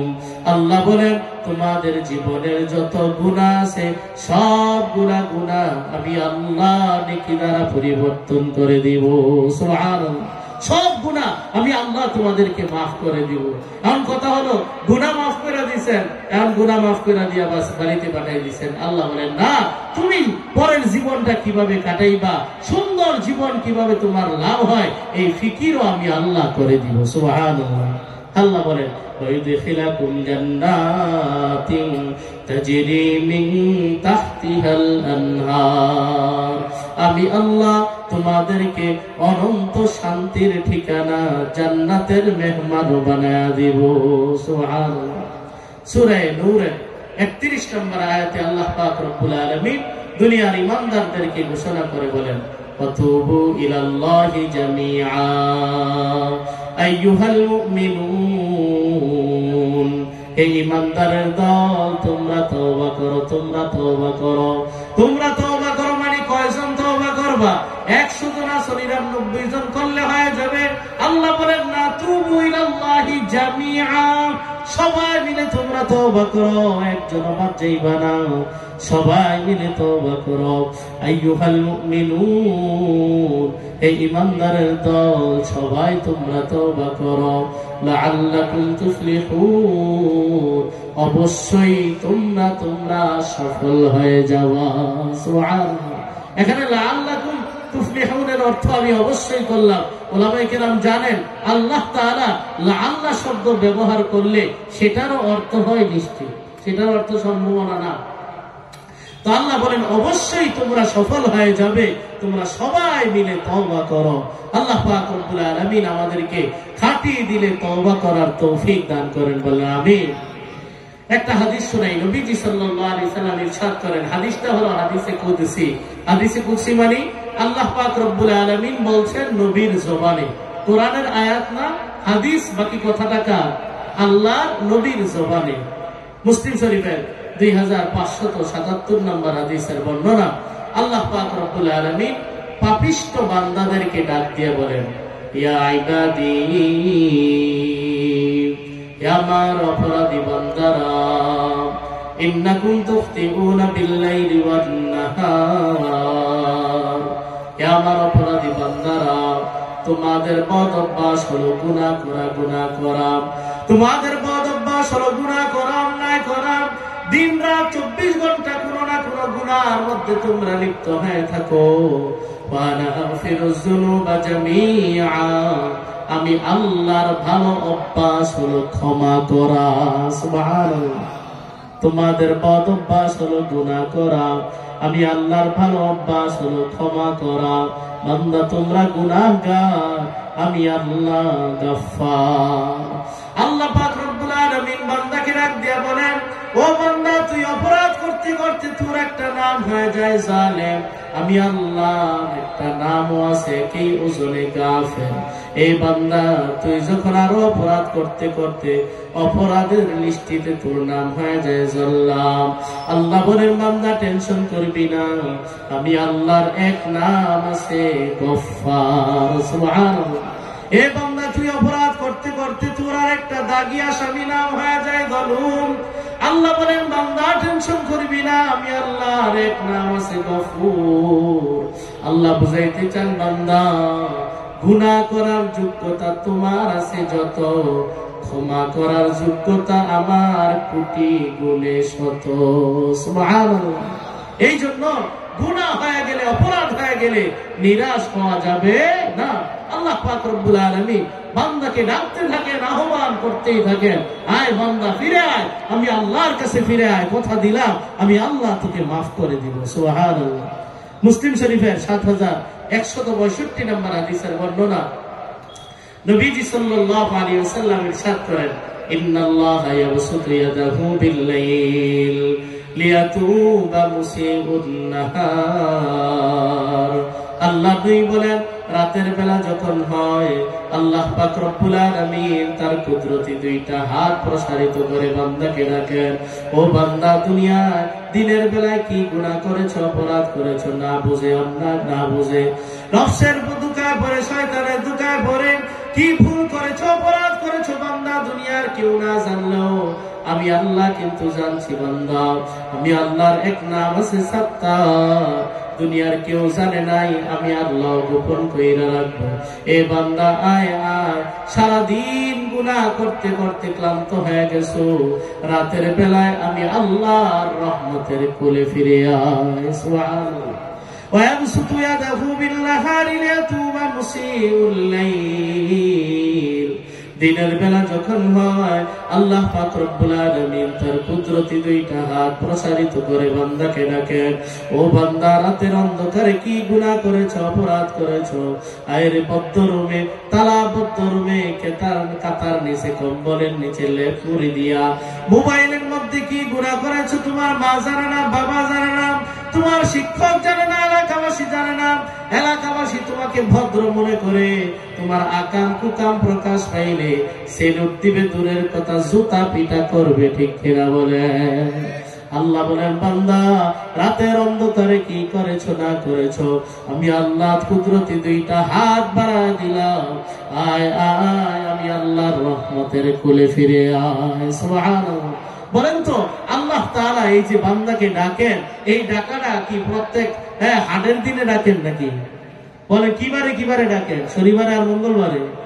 হ্যাঁ, নবীজি সাল্লাল্লাহু আলাইহি ওয়াসাল্লাম বলেন, হাত্তা তাতলুআ আশ-শামসু মিন মাগরিবিহা, কিয়ামত পর্যন্ত প্রত্যেক দিন আল্লাহ বান্দাকে এভাবেই ডাকতে থাকে। সুবহানাল্লাহ। আরেকটা হাদিসের বর্ণনা, নবীজি সাল্লাল্লাহু আলাইহি ওয়াসাল্লাম বলেন, ইযা মাজা শাতরুল লাইল আও সুলুসা, নবী বলেন, রাতের কিছু অংশ যখন চলে যায়, অথবা বলেছেন রাতের 2 ভাগ যখন চলে যায়, ইয়ানজিরুল্লাহু তাবারাকা ওয়া তাআলা ইলা সামাঈদ দুনিয়া, আল্লাহ পাক রব্বুল আলামিন দুনিয়ার নিকটতম আসমানে আগমন করেন। আগমন কইরা দুনিয়াবাসী উম্মতকে ডাক দিয়া বলেন, ও আমার বান্দারা, আল মিন সাইলিন ইউতা, আসো কি কোন বান্দা আমি আল্লাহর কাছে ভিক্ষা চাইবা? কথা দিলাম আমি আল্লাহ তোমাকে ভিক্ষা দান করব। সুবহানাল্লাহ। আল মিন মুস্তারজিকিন ইউরযাকুলা, আসো কি কোন বান্দা রিজিক চাইবা? আমি আল্লাহ তোমাকে রিজিক দান করব। আল মিন মুস্তাগফিরিন ইউগফারুলা, আসো কি কোন বান্দা আমি আল্লাহর কাছে ক্ষমা চাইবা? কথা দিলাম আমি আল্লাহ তোমাকে মাফ করে দিব। আল্লাহ নবী সাল্লাল্লাহু আলাইহি ওয়াসাল্লাম বলে, হাত্তা ইয়াতলুআল ফাজর, সুবহে সাদিক হওয়া পর্যন্ত আল্লাহ পাক রব্বুল আলামিন প্রত্যেক রাতে বান্দাকে এভাবেই ডাকতে থাকে। সুবহানাল্লাহ। আল্লাহ পাক রব্বুল আলামিন আমাদেরকে যে বিশাল রহমতের দিকে ডাকেন, এই রহমতটা কত বড়, রহমতের বিশালতা কত বড়। আল্লাহ পাক রব্বুল আলামিন এক হাদিসে কুদসিতে বলেন, লাউ আন্না আউওয়ালাকুম ওয়া আখিরাকুম ওয়া ইনসাকুম ওয়া জিন্নাকুম কামু ফি সাঈদিন ওয়াহিদিন ফাসাআলু ফাআতাইতু কুল্লা ইনসানিন মাসআলাতাহু। আল্লাহ তাআলা বলেন, তোমাদের দুনিয়াতে যত মানুষ আছে, যত জিন আছে, সবাই এক মাঠে উপস্থিত হইয়া সবাই যদি নিজের জীবনের কামনা বাসনা যা আছে সবকিছু আমি আল্লাহর কাছে পেশ করে, আর আমি আল্লাহ প্রত্যেককে দইরা দইরা তার জীবনের কামনা বাসনা যা আছে সব যদি দান করি, এত দান করার পরেও মা নাকাসা যালিকা মিম্মা ইনদি ইল্লা কামা ইয়ানকুসুল মিখিয়াতু ইযা উদখিলাল বাহর, সমুদ্রের বিশাল সমুদ্রের মধ্যে একটা সুই নিক্ষেপ করলে সুইয়ের মাথায় করে যে পরিমাণ পানি কমে, আমি এত দান করার পরেও আমি আল্লাহর ভান্ডার থেকে এতটুকু কমবে না। সুবহানাল্লাহ। রহমতের বিশালতা কম না বেশি? এই জন্য আল্লাহ পাক রব্বুল আলামিন সূরা জুমারের 53 নম্বর আয়াতে ঘোষণা করেন, কুল ইয়া ইবাদিয়াল্লাযীনা আসরাফু আলা আনফুসিহিম, নবী আপনি জানায় দেন আমার পাপিষ্ঠ বান্দাদেরকে যারা জীবনে সীমাহীন জুলুম করেছে, সীমাহীন অপরাধ করেছে, অন্যায় করেছে, অপরাধ করতে করতে চেহারা কালো বানায় ফেলছে, কারো সামনে আর মুখ দেখাইতে পারে না, আমার সেই বান্দাদেরকে ডাক দিয়া বলেন, লা তাকনাতু মির রাহমাতিল্লাহ, তোমরা আল্লাহর রহমত থেকে নিরাশ হও না। ইন্নাল্লাহা ইয়াগফিরুয যুনুবা জামিআ, গুনাহ ক্ষমা চাওয়ার মতো যদি চাইতে পারো, আল্লাহ তোমাদের জীবনের সব গুনাহ মাফ করে দিবেন। সুবহানাল্লাহ। আল্লাহ পাক রব্বুল আলামিনের রহমতের বিশালতা কত বেশি! বুখারী শরীফের বর্ণনা, ৬০০০ নম্বর হাদিসের বর্ণনা, নবীজি সাল্লাল্লাহু আলাইহি ওয়াসাল্লাম বলেন, রহমত নামক যে বস্তুটা আছে, এই বস্তুটাকে আল্লাহ পাক রব্বুল আলামিন ১০০ ভাগে ভাগ করছেন। কয় ভাগে? ১০০ ভাগে ভাগ কইরা নিজের কাছে রাখছেন ৯৯ ভাগ। পুরা দুনিয়ার জন্য বরাদ্দ করেছেন মাত্র ১ ভাগ। সুবহানাল্লাহ। আল্লাহ নবী বলেন, জাআলাল্লাহুর রাহমাতা মিয়াতা জুজইন, আল্লাহ পাক রব্বুল আলামিন রহমত নামক বস্তুটাকে ১০০ ভাগ করেছেন। ফামসাকা ইনদাহু ৯৯ নিজের কাছে রেখেছেন ৯৯ ভাগ। ওয়া আনজালা ফিল আরদি জুজআন ওয়াহিদা, পুরা দুনিয়াবাসীর জন্য বরাদ্দ করেছেন মাত্র ১ ভাগ।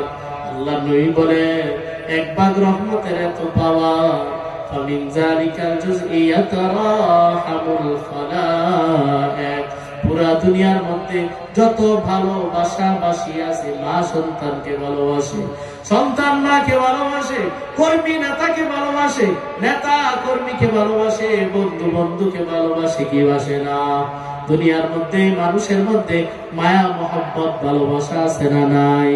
আল্লাহ নবী বলেন, পুরা দুনিয়ার মধ্যে যত ভালোবাসাবাসী আছে, মায়া মহব্বত যা আছে, এই সব ওই ১ ভাগ রহমতের পাওয়া। সুবহানাল্লাহ। শুধু তাই নয়, মানুষের মধ্যেই নয়, হাত্তা তারফা'আদ দাব্বাতু হাফিরাহা আন ওয়ালাদিহা খাশিয়াতা আন তুসিবা। নবী বলেন, দেখবা গরুর একটা বাছুর যখন হয়, এই গরু তার পা নাড়ায় না, পাটা উঁচা কইরা রাখে। কেন? যেন বাছুরের কষ্ট না হয়। সুবহানাল্লাহ। বাছুরের প্রতি গরুর এই যে মমতা, এই যে ভালোবাসা, এটাও সেই ১ ভাগ রহমতের পাওয়ার। আল্লাহ নবী বুঝাইতে চান, আল্লাহ তোমাদেরকে যেই রহমতের দিকে ডাকে, এই রহমত এমন পাওয়ারফুল, ৯৯ ভাগ রহমত দ্বারা তোমাদের উপরে রহমত করবে। সুবহানাল্লাহ। এই জন্য মুসলমান নিরাশ হওয়া যাবে না। এক হাদিসে কুদসিতে আল্লাহ পাক রব্বুল আলামিন দুনিয়ার বান্দাকে ডাক দিয়া বলেন, ইয়া আদম, হে আদম সন্তান, ইন্নাকা মা দাউতানি ওয়া রাজাউতানি গফারতু লাকা আলা মা কানা ফীকা ওয়া লা উবালি। হে আদম সন্তান, যতদিন পর্যন্ত তুমি আমি আল্লাহর রহমতের আশা করতে থাকবা, যতদিন তুমি আমি আল্লাহকে ডাকতে থাকবা, আমি আল্লাহ কথা দিলাম বান্দা, ততদিন তোমাকে মাফ করেই যাব। সুবহানাল্লাহ। যতদিন তুমি আমাকে ডাকবা, আমি আল্লাহর কাছে ক্ষমা চাইবা, রহমতের আশা করবা, ততদিন আমি আল্লাহ তোমাকে ক্ষমা করেই যাব, করেই যাব। ওয়ালা উবানি, আমি আল্লাহ কারো পরোয়া করব না। কেউ আমাকে জিজ্ঞাসা করার সাহসও নাই, আয় আল্লাহ কেন তাকে মাফ করলেন? হ্যাঁ, আল্লাহ বলেন, লা ইউসআলু আম্মা ইয়াফআলু ওয়া হুম ইউসআলুন। বান্দা কোন কাজ করলে প্রশ্নের সম্মুখীন হয়, আমি আল্লাহ কোন কাজ করলে প্রশ্নেরও সম্মুখীন হই না। ঠিক কিনা বলেন? আল্লাহ আমার মন চাইছে মাফ করে দিয়েছেন। সুবহানাল্লাহ। ইয়া ইবনা আদম, হে আদম সন্তান, লাউ আতাইতানি বিকুরাবিল আরদি খাতায়া, দুনিয়া ভর্তি গুনাহ যদি তুমি করো, সুম্মা লাকিতানি লা তুশরিকু বি শাইআ, এরপরে যখন তোমার মরণ হবে, আমি আল্লাহর সঙ্গে যখন তুমি সাক্ষাৎ করবা, তোমার আমলনামায় দেখা যাবে সব গুনাহ আছে, শিরকের গুনাহ নাই। কিসের গুনাহ? শিরকের গুনাহ নাই। আল্লাহ বলেন, বান্দা কোন না কোন একটা উসিলা দিয়া, হয়তো নবীর সুপারিশে, অথবা উলামায়ে কেরামের বিশেষ কোন সুপারিশে, অথবা তোমার কোন আমলের কারণে আমি আল্লাহ হতে পারে লা আতাইতুকা বিকুরাবিহা মাগফিরা, দুনিয়া ভর্তি ক্ষমা নিয়া আমি আল্লাহ তোর সঙ্গে সাক্ষাৎ করব। সুবহানাল্লাহ। এই জন্য মুসলমান 2025 সালের এই শুরুতে আমাদেরকে পরিশুদ্ধ করে নিতে হবে। 24 যেভাবে কেটেছে 25 যেন আবার সেভাবে না কাটে। 24 যেভাবে কাটলো 25 যদি সেভাবেই কাটে, আমি প্রকৃত মানুষ হতে পারলাম না। ঠিক কিনা বলেন? এই জন্য খাঁটি দিলে তওবা করতে হবে। কারণ কথা হলো, কেউ তো খাঁটি দিলে তওবা করলো, ফিরে আসলো, কিন্তু বয়স হয়ে গেছে 50 বছর, 60 বছর, এখন তওবা করার কারণে আল্লাহ নবীর ঘোষণা অনুযায়ী তার গুনাহও নাই, নেকিও নাই, ঠিক না? আল্লাহ পাক রব্বুল আলামিন বলেন, বান্দা টেনশন করবা না, খাঁটি দিলে শুধু তওবা কইরা দেখ বান্দা, তোর জীবনের যত গুনাহ আছে এগুলাকেও আমি আল্লাহ নেকি দ্বারা পরিবর্তন করে দিব। সুবহানাল্লাহ। সূরা শুআরা আয়াত নম্বর 70 আল্লাহ তাআলা বলেন, ইল্লা মান তাবা ওয়া আমানা ওয়া আমিলা আমালান সালিহান ফাউলাইকা ইউবাদদিলুল্লাহু সাইয়্যাতিহিম হাসানাত। আল্লাহ বলেন, যে ব্যক্তি তওবা করবে, খাঁটি ঈমান আনবে, আমলের মাধ্যমে, নেক আমলের মাধ্যমে অন্তরটাকে পরিশুদ্ধ করে নিবে, আল্লাহ পাক রব্বুল আলামিন বলেন, তওবার বরকতে আমি আল্লাহ তাকে মাফ করে দিব। শুধু তাই নয়, তার জীবনের যত গুনাহ আছে আমি আল্লাহ নেকি দ্বারা পরিবর্তন করে দিব। সুবহানাল্লাহ। বান্দা গুনাহ কইরা এবার মাফ চাইয়া ক্ষমা নিয়ে নিছে, আল্লাহ নবী সাল্লাল্লাহু আলাইহি সাল্লাম বলেন, আল্লাহ পাক রব্বুল আলামিন তাকে এতটা ফ্রেশ কইরা দুনিয়া থেকে নিবেন যে তার গায়ে কোনো চিহ্ন থাকবে না যে সে অপরাধী ছিল। সুবহানাল্লাহ।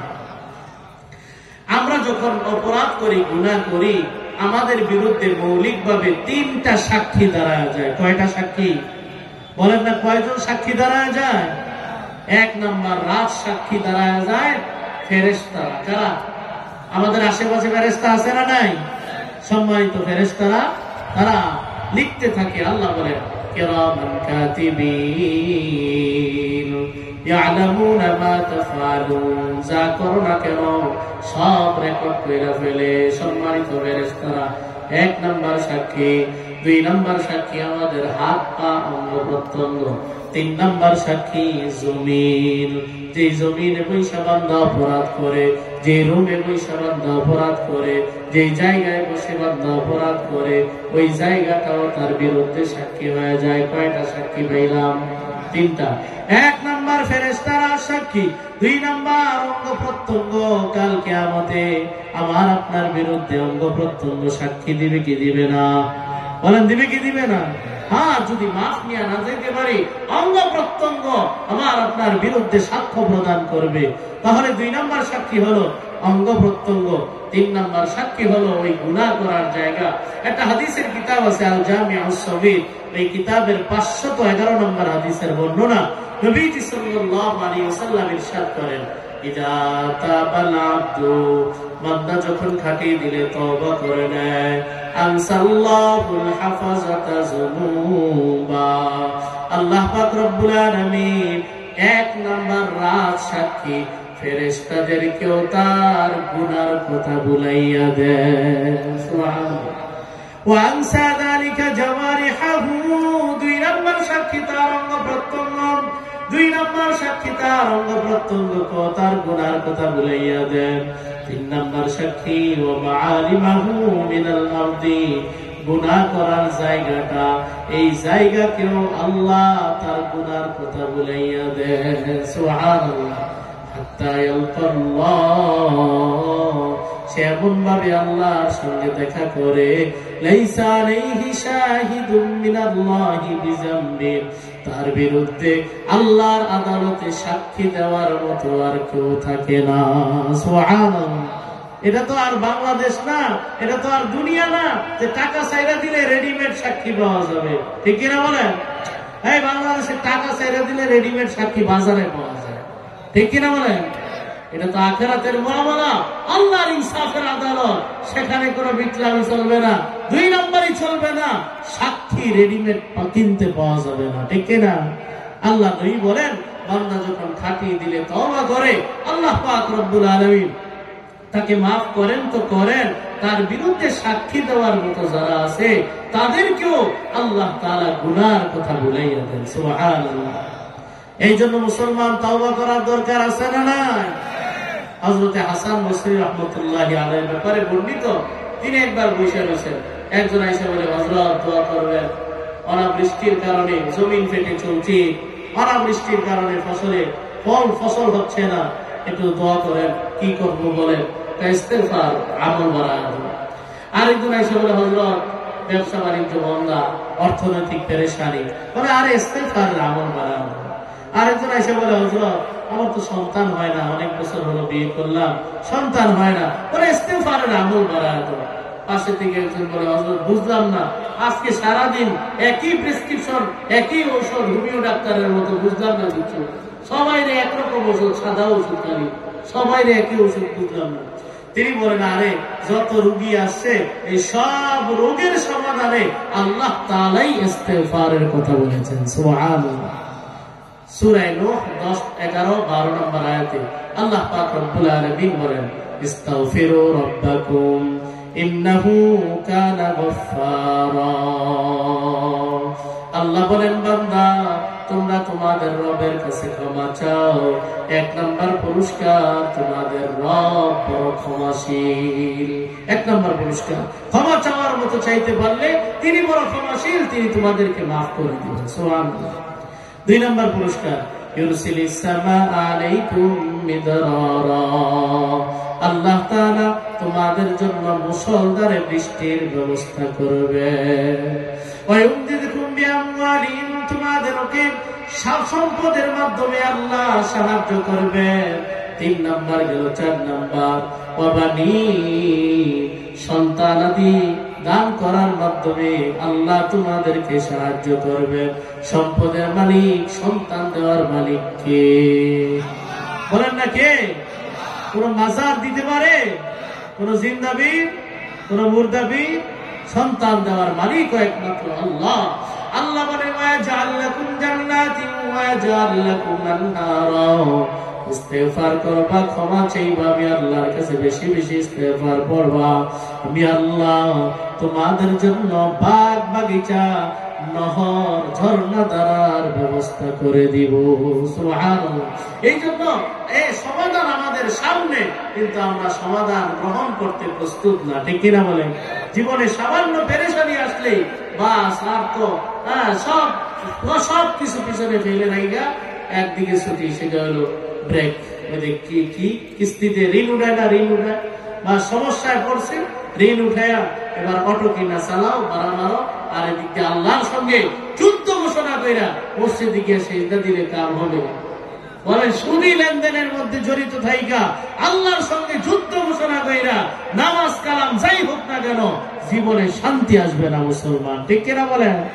এই জন্য সমস্যা হলে সমাধানেরও রাস্তা আছে না নাই?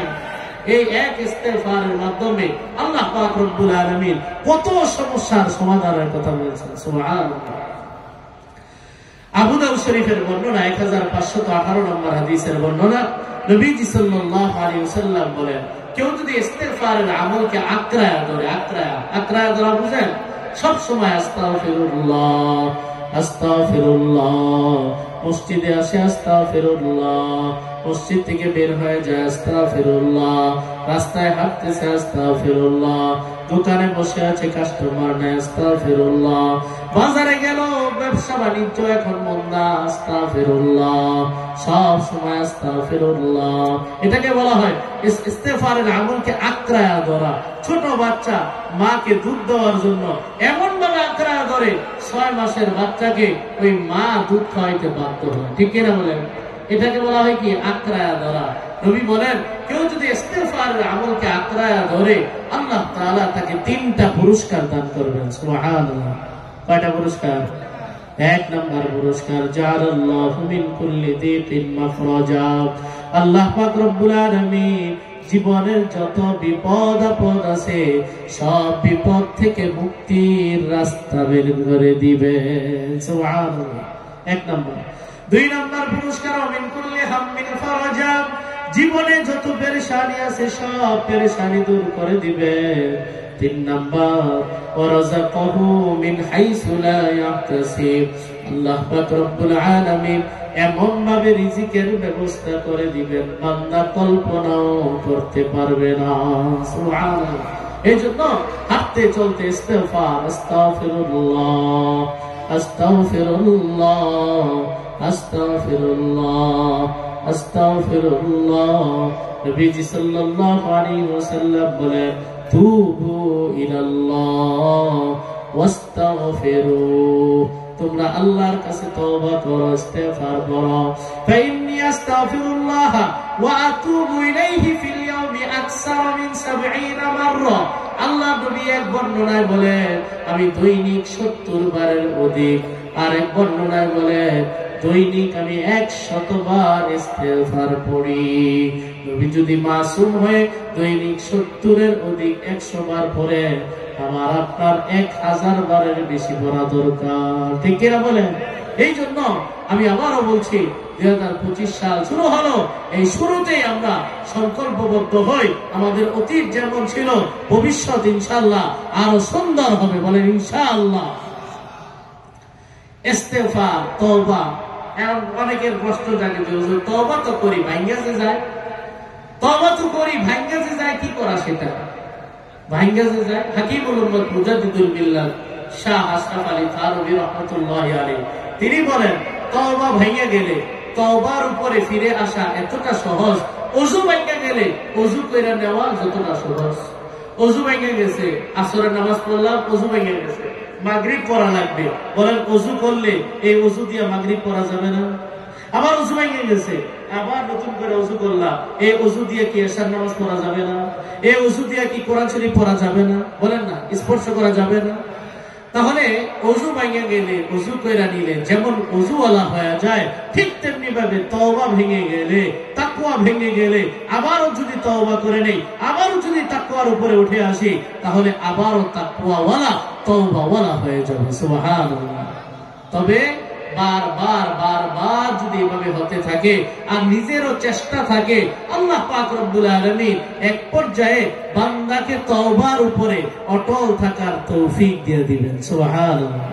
একটা হাদিস শোনাই, নবীজি সাল্লাল্লাহু আলাইহি সাল্লাম বলেন, বান্দা যখন কোনো অপরাধ হয়ে যাওয়ার পর আল্লাহর কাছে কায়ে মনোবাক্যে মাপ চায়, ক্ষমা চায়, আল্লাহ পাক রব্বুল আলামিন ফেরেশতাদের সামনে বলে, ও ফেরেশতারা, আযনাবা আবদি যামবা, ও ফেরেশতারা, আমার এই বান্দা গুনাহ করেছে, অপরাধ করেছে, আমার বান্দা অপরাধ করেছে, অন্যায় করেছে।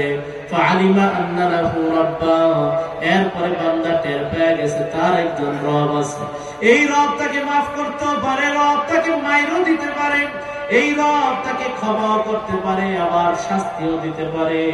এই কথা টের পাইয়া দেখলা ফেরেশতা, আমার বান্দা আমি আল্লাহর কাছে কিভাবে মাফ চাই, ও ফেরেশতা আমি আল্লাহ আমার বান্দাকে মাফ করে দিলাম। সুবহানাল্লাহ। নবী বলেন ফাআদা ফাআযনাবা, বান্দা বেহায়া নির্লজ্জের মতো আবারও গুনাহ করে, আবারও অপরাধ করে, আবারও ভাবান্তর তৈরি হয়ে যায়, অন্তরে আল্লাহর কথা আবারও স্মরণ হয়, আল্লাহকে ডাক দিয়ে বলে, আই রব্বি ফিরলি, আয় আল্লাহ আবারও তো হয়ে গেছে অপরাধ, আবারও গুনাহ হয়ে গেছে, কি করবো আল্লাহ, আয় আল্লাহ এবারের মতো আমারে মাফ কইরা দেন। আল্লাহ ফেরেশতাদের সামনে ডাক দিয়া বলেন, ও ফেরেশতারা, আযনাবা আবদি যামবা, আমার বান্দা একটা ভুল করেছে, অপরাধ করেছে, ফাআলিমা আন্না লাহু রাব্বা, এরপরে বান্দা টের পেয়ে গেছে তার একজন রব আছে, এই রব ক্ষমাও করতে পারে, শাস্তিও দিতে পারে, এই ডরে দেখ আমার বান্দা আমার কাছে কেমনে মাফ চায়। আল্লাহ বলেন ফেরেশতারা আমি আমার বান্দাকে মাফ করে দিলাম। সুবহানাল্লাহ। এরপরে বান্দা আবারও গুনাহ করে, আবারও অপরাধ করে, আবারও নির্লজ্জ বেহায়ার মতো অপরাধ করে, বাজা বাজা হারচি হাসতি বাজা,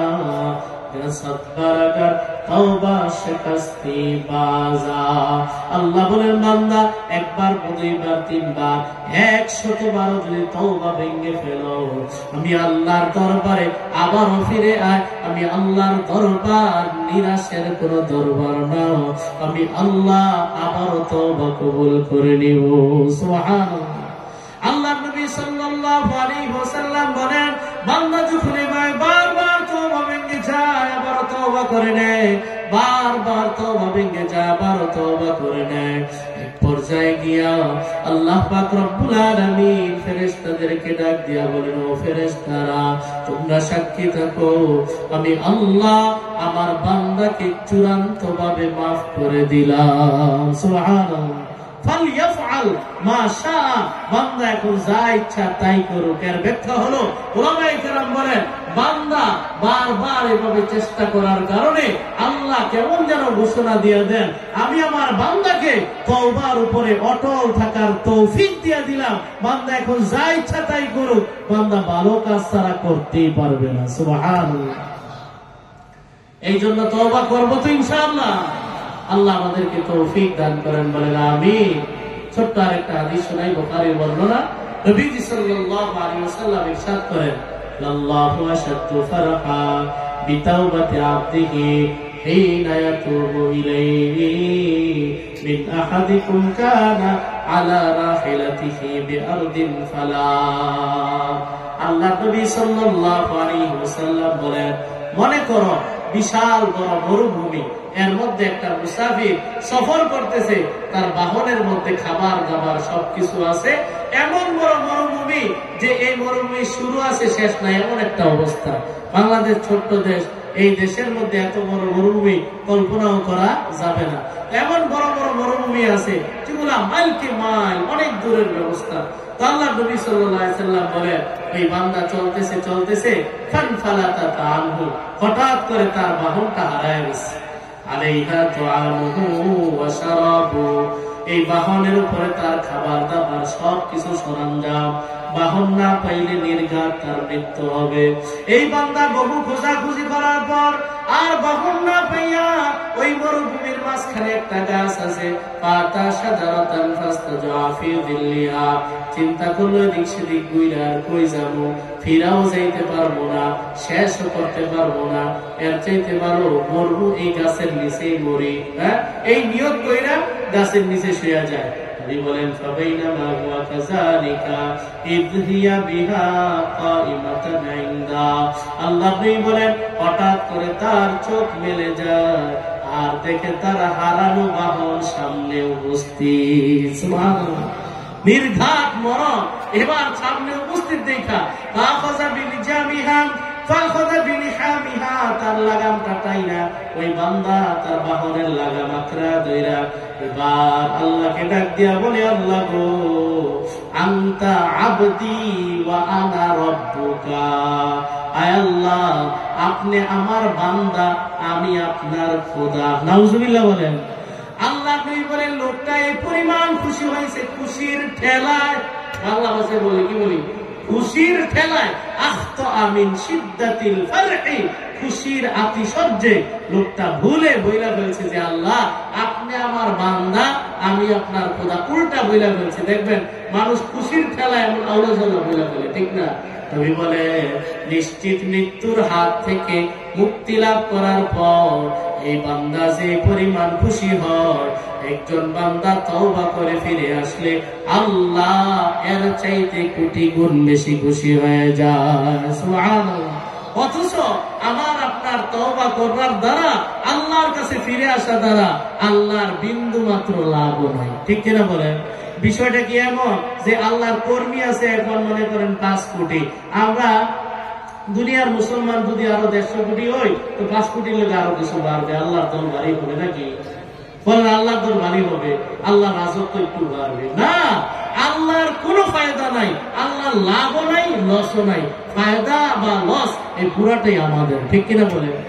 আল্লাহ পাক রব্বুল আলামিন আরেক হাদিসে কুদসিতে বলেন, শোনো, লাউ আন্না আউওয়ালাকুম ওয়া আখিরাকুম ওয়া ইনসাকুম ওয়া জিন্নাকুম কানু আলা আতকা কলবি রাজুলিন ওয়াহিদিন, পুরা দুনিয়ার সব মানুষ, সব জিন, সবাই যদি একই মানের, একই কোয়ালিটির মুত্তাকি হয়ে যাও, কারো দ্বারা গুনাহ হয় না, কারো দ্বারা ভুল হয় না, আল্লাহ নবী বলেন, আল্লাহ তাআলা বলেন, মা যাদা যালিকা ফি মুলকি শাইআ, আমার রাজত্ব যেমন আছে তেমনই থাকবে, বিন্দু মাত্র রাজত্ব বৃদ্ধি পাবে না। সুবহানাল্লাহ। তার মানে বোঝা গেল তওবা করলে লাভ আল্লাহর না আমাদের? আল্লাহ পাক রব্বুল আলামিন আমাদের সকলকে নতুন বছরের এই শুরুতে নিজেকে পরিশুদ্ধ করার মাধ্যমে, সংকল্পের মাধ্যমে পরিপূর্ণভাবে মানুষ হিসাবে গড়ার তৌফিক দান করেন, বলেন আমিন। ফাটিয়ে দিলে, তওবা করে অতীতের সবকিছুকে পিছনে ফেলে নতুন ভাবে শরীয়তের আলোকে এক নতুন জীবন গড়ার তৌফিক দান করেন, বলেন আমিন। ওয়া আখিরু দাওয়ানা আলহামদুলিল্লাহি রাব্বিল আলামিন। আসসালামু আলাইকুম ওয়া রাহমাতুল্লাহি ওয়া বারাকাতুহু।